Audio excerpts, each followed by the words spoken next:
மத சடங்குகள் நம்ம மத சடங்குகள செய்கிறோம். சந்தோஷம். ஒவ்வொருவரும் அவங்கவங்கள் மதம் சார்ந்து சில சடங்குகளை, முறைகளை பின்பற்றி நாம் கடவுள கும்பிட்றோம். அது சந்தோஷம். ஆனா, இந்த மதத்தினால ஒரு மத சண்டை வந்துச்சுன்னா, அப்போ அந்த மத போதனைகள் எல்லாமே சுக்கு நூறா உடைஞ்சு போயிடுது. எதுவுமே இல்லை.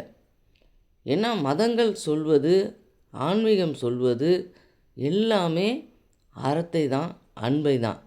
அப்புறம் எப்படிங்க மதம் சார்ந்த சண்டை வருது? நம்ம படிக்கிறோம், பைபிள் படிக்கிறோம், குர்ஆன் படிக்கிறோம், பகவத்கீதை படிக்கிறோம். இதெல்லாம் என்ன பேசிக் ஒன்லி அன்பு தான்.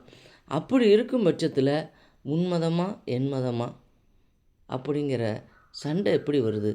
அப்போ நம்ம எவ்வளோ தான் கோயிலுக்கு போனாலும், எவ்வளோ தான் சர்ச்சுக்கு போனாலும் என்ன பலன்? ஒன்றும் பலன் இல்லை. ஒரு மதத்தினால நீங்கள் பக்குவப்பட்டீங்கன்னா ரைட்டு. நீங்கள் இல்லை ஒரு ஒரு ஒரு கடமையாக, சடங்காக செஞ்சுக்கிட்டு நம்ம கோயிலுக்கு போகிறோன்னு அர்த்தம், சர்ச்சுக்கு போகிறோன்னு அர்த்தம். அப்போ அந்த கும்பிட்றனால என்ன நடக்குது? இன்றைக்கி பாருங்கள், சண்டை மதம் சார்ந்து நிறைய வருது. எங்கே போனாலும், எந்த இடத்துலையும் ஒரு அழிவை உண்டாக்குறாங்க. அப்போ மதம் நாம் பின்பற்றக்கூடிய எம்மதமாக இருந்தாலும் அது சொல்லக்கூடிய கருத்து 100% ஒழுக்கம் சார்ந்தது, அன்பு சார்ந்தது, பக்குவம் சார்ந்தது. அந்த பக்குவம் ஏற்பட வேண்டும். அப்படி பக்குவம் ஏற்படவில்லை என்றால் நாம்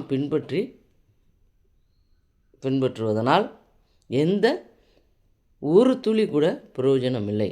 அதனால் மத கருத்துக்களை எம்மதமாக இருந்தாலும் சம்மதம். பின்பற்ற வேண்டியது அதில் உள்ள கருத்துக்களை கேட்டு நாம் நம்ம மனம் அது மாதிரி செம்மையாக இருக்கணும். செம்மையாக இருக்கணுன்ட்டு செம்மையான வழியில் நடக்கணும்.